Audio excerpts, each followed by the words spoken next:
बिहार में चुनाव होने वाले हैं, चुनावी वर्ष चल रहा है, लेकिन चुनाव की तारीखों का ऐलान नहीं हुआ है। लेकिन ट्विस्ट एंड टर्न्स जो हैं उनमें कोई कमी नहीं है। भरपूर मसाला मिर्च हर रोज़ बिहार से निकल के आते ही रहता है।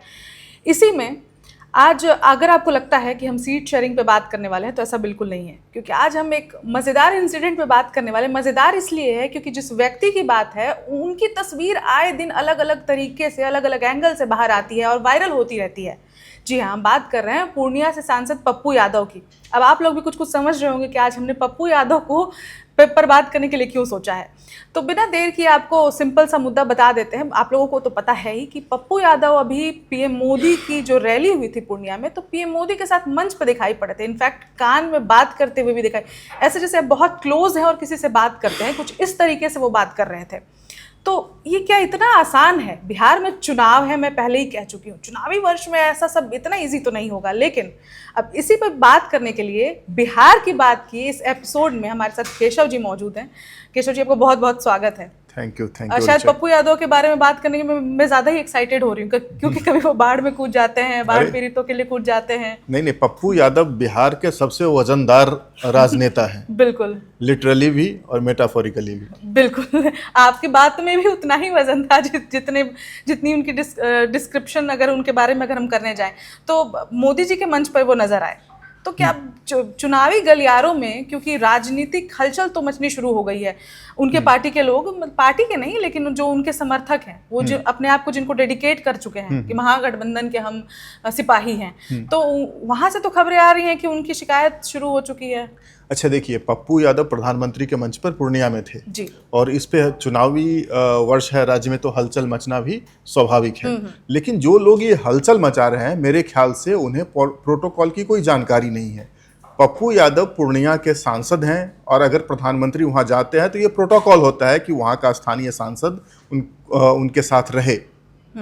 तो इस वजह से पप्पू यादव उस सभा में थे और ऑब्वियसली डायस पे भी मौजूद थे, जहां प्रधानमंत्री बैठे थे। उनसे उनकी गुफ्तगू भी हो रही थी, बड़ी कैंडिड बातचीत हो रही थी दोनों में। हाँ, और प्रधानमंत्री को हंसते हुए भी देखा गया।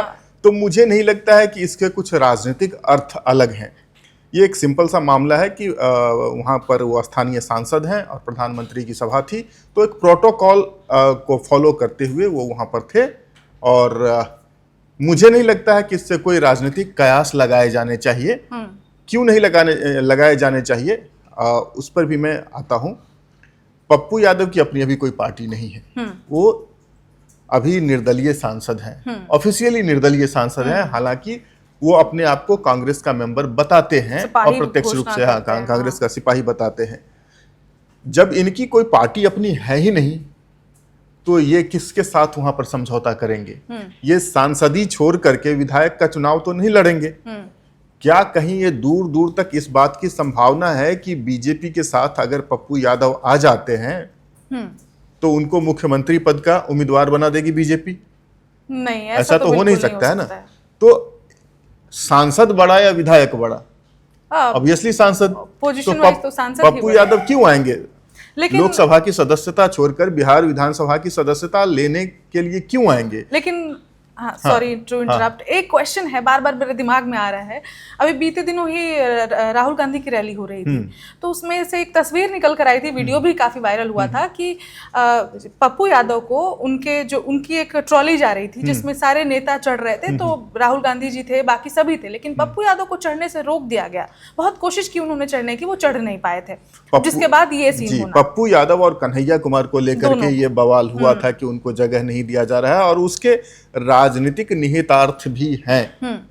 पप्पू यादव महागठबंधन में स्वीकार्य कांग्रेस को हो सकते हैं, लेकिन लालू यादव के परिवार को नहीं होंगे, क्योंकि बिहार में यादवों का कोई दूसरा नेता नहीं हो सकता है।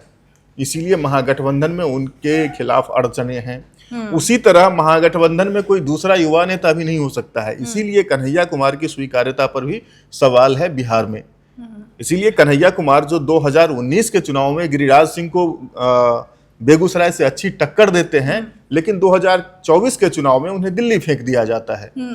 और पप्पू यादव के साथ क्या हुआ पूर्णिया में, वो तो पता ही है। इसीलिए आज वो निर्दलीय सांसद हैं। तो वो एक अलग बात है, लेकिन कांग्रेस में ये दोनों सहज हैं। पप्पू यादव भी अपना स्टांस हमेशा कांग्रेस के साथ ही रख रहे हैं, और कन्हैया कुमार तो उसके मेंबर हैं ऑफिशियल।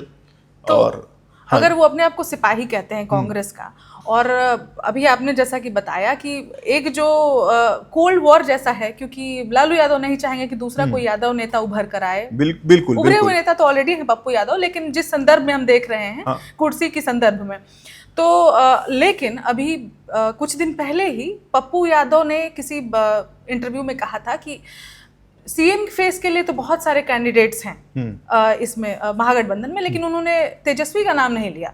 उन्होंने कहा राजेश राम है कांग्रेस के, उनका नाम लिया था। नहीं, तो कांग्रेस के प्रदेश अध्यक्ष हैं राजेश राम, और अगर ये अपने आप को कांग्रेस पार्टी का मेंबर मानते हैं तो अपने पार्टी के नेता को ही प्रमोट करेंगे, उसमें कोई बड़ी बात नहीं है।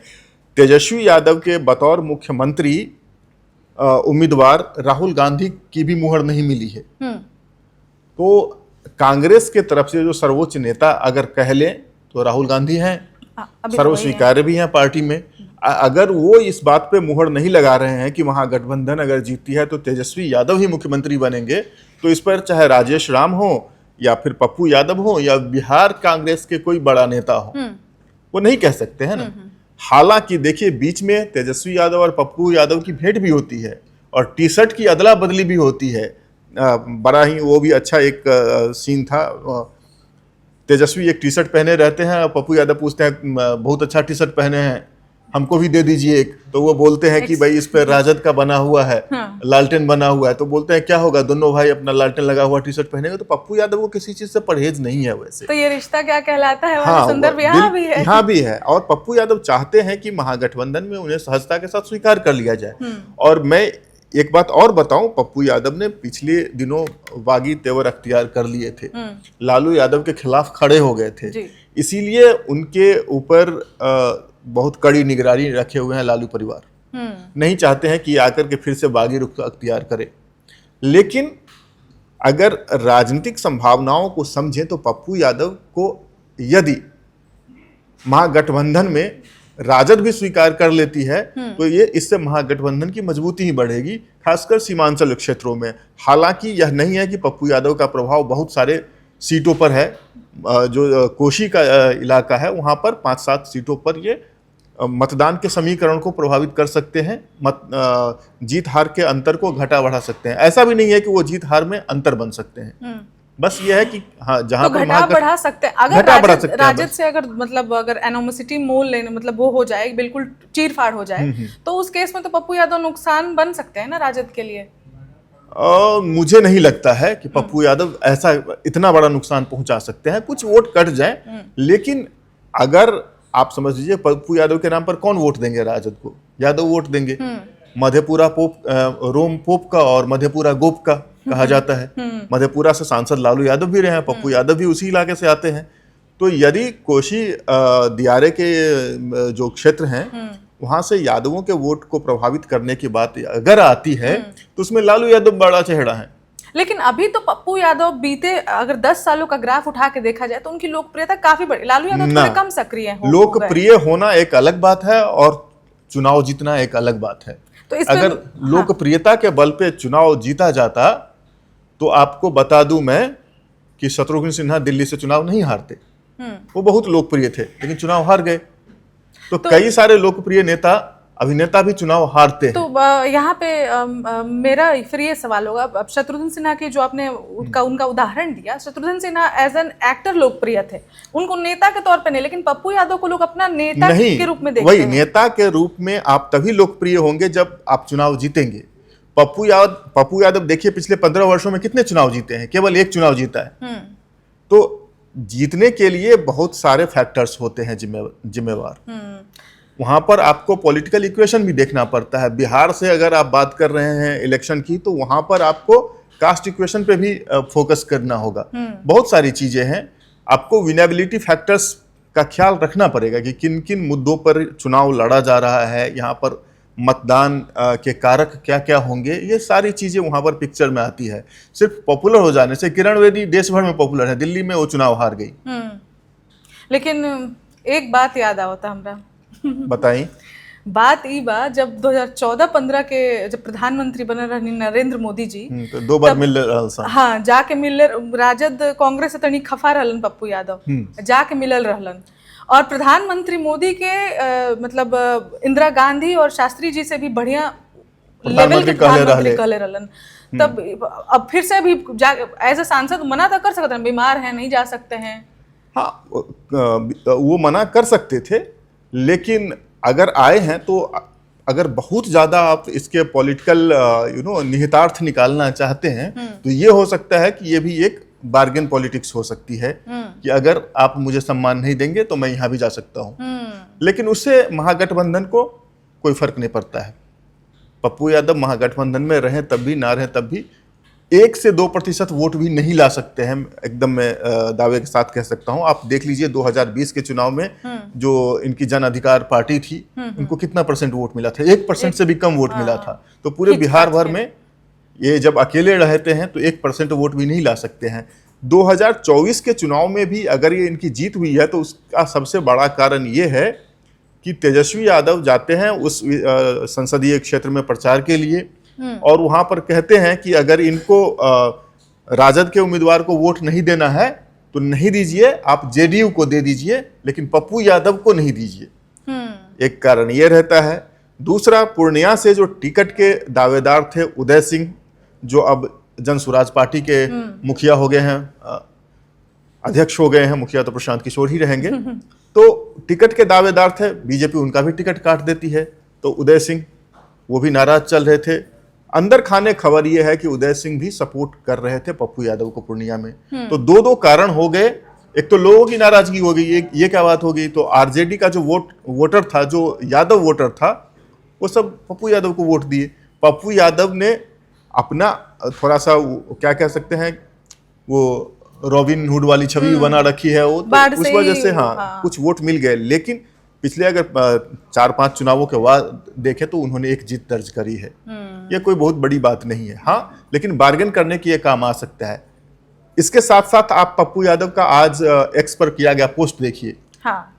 उस पोस्ट में उन्होंने प्रधानमंत्री को धन्यवाद तो दिया है, लेकिन पूर्णिया एयरपोर्ट के लिए धन्यवाद दिया है।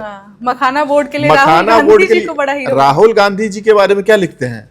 हमारे नेता राहुल गांधी। तो क्लियर कर दिया उन्होंने कि कहीं नहीं जा रहे हैं, कुछ नहीं है। हाँ, एक सांकेतिक रूप से दबाव बनाने की। यहाँ तो वो दिख रहा है ना केशव सर कि वो 2 नैया पे सवारी कर रहे हैं, मोदी जी की भी तारीफ कर रहे हैं। वो तो ऑलरेडी राहुल गांधी जी के सिपाही हैं, सेनानी हैं। निर्दलीय होने का तो यही सुख है।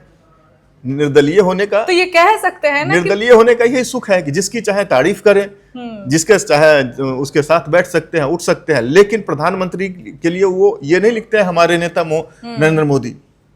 राहुल गांधी के लिए लिखते हैं हमारे नेता राहुल गांधी ने मखाना बोर्ड करवाया है। तो बहुत अच्छी बात है। उन्होंने अपनी स्थिति स्पष्ट कर दी कि आज भी उनका स्थान कहाँ है, वो अपने आप को किसके साथ जोड़कर देख रहे हैं। लेकिन जैसे कि क्रिकेट की तरह राजनीति भी संभावनाओं का खेल है।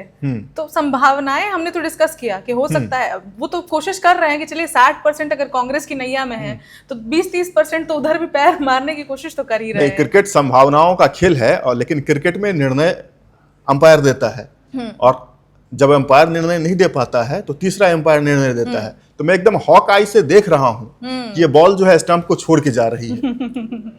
तो मुझे नहीं लगता है कि पप्पू यादव कहीं से भी दूर दूर तक कोई संभावना नहीं है, नंबर 1। नंबर 2, अगर पप्पू यादव आना भी चाहेंगे तो बीजेपी उन्हें किसी कीमत पर नहीं बस मैं इसी सवाल पर अब आने वाली थी कि क्या बीजेपी उनको किसी कीमत पर नहीं लेगी? अपना पर्सपेक्टिव को क्यों खराब करेगी बीजेपी उनको लेकर के? बीजेपी में एक तो पहले ही इतना सरफुटौल है, किसको क्या मिलेगा, कौन क्या बनेगा, कितनी सीटें आएंगी, एक अलग झगड़ा वहां चल रहा है। पप्पू यादव, देखिए बीजेपी किसी को भी ले, वो उनका विशेषाधिकार है, और अपने का संभावनाओं का खेल हो सकता है। आई माइट बी रॉन्ग, मुझे मैं उसको सही से अगर पढ़ नहीं पाया हूं तो, लेकिन बीजेपी यह क्विकली जज कर लेती है या भांप लेती है कि यह व्यक्ति टेबल पे क्या ला रहा है। पप्पू यादव, हाँ, प्रॉफिट एंड लॉस का खेल। चिराग पासवान के पास अगर 6% वोट शेयर नहीं होता तो बीजेपी क्यों उसे अपने साथ लाती? तो जिनके पास वोट बैंक है, वोट शेयर है, उसी को बीजेपी स्वीकार करती है। अगर वोट शेयर नहीं है, क्राउड पुलर है, तो उसको बीजेपी ले सकती है। बट बीजेपी में पप्पू यादव से बड़े बड़े क्राउड पुलर हैं, बिहार में भी हैं, तो तो उसकी जरूरत नहीं है। एक और सही, उसकी जरूरत नहीं है ना। ये क्या, ये आकर के गठबंधन में तनाव ही बढ़ाएंगे। अब जो गठबंधन है जदयू और बीजेपी का, अभी आपको भी मालूम है कि आगे चल के मुख्यमंत्री फेस के लिए कहीं ना कहीं उठापटक होगा बीजेपी और जदयू में भी। बड़ा भाई छोटा भाई की भूमिका वो सब चल ही रही है। तो इस बीच बीजेपी तो चाहेगी ना कि मेरे ज्यादा समर्थक आ जाएं, कुछ तो हम ज्यादा क्राउड पुल करके लाएं। वही समर्थक नहीं आ रहे हैं, सिर्फ एक व्यक्ति आ रहा है। इनकी अगर पार्टी रहती तो थोड़ी संभावना भी बन सकती थी। तब दूसरी तरह से इसको कैलकुलेट किया जाता कि इनकी पार्टी है, हो सकता है अपनी पार्टी के साथ, अपने समर्थकों के साथ है। इन्होंने तो अपनी पार्टी का विलय पहले ही कांग्रेस में कर दिया था, और बाद में महागठबंधन में वो सीट कांग्रेस के खाते में आई नहीं तो इनको निर्दलीय लड़ना पड़ा। तो ये क्या लेकर के जाएंगे, है ना। हमारे यहाँ कहा जाता है कि राजा जोगी पेखना, पेखना का अर्थ होता है मेला, खाली हाथ न देखना। राजा जोगी पेखना, खाली हाथ न देखना। तो इनके पास कुछ है ही नहीं, तो ये राजा के पास क्या लेकर के जाएंगे। उपहार हाथ में कुछ होना चाहिए ना। कहीं वो जो 8-10 प्रशंसक हैं जो रॉबिन हुड वाली छवि से जो खुश है, कहीं वही 10-20 लोगों को ले आए।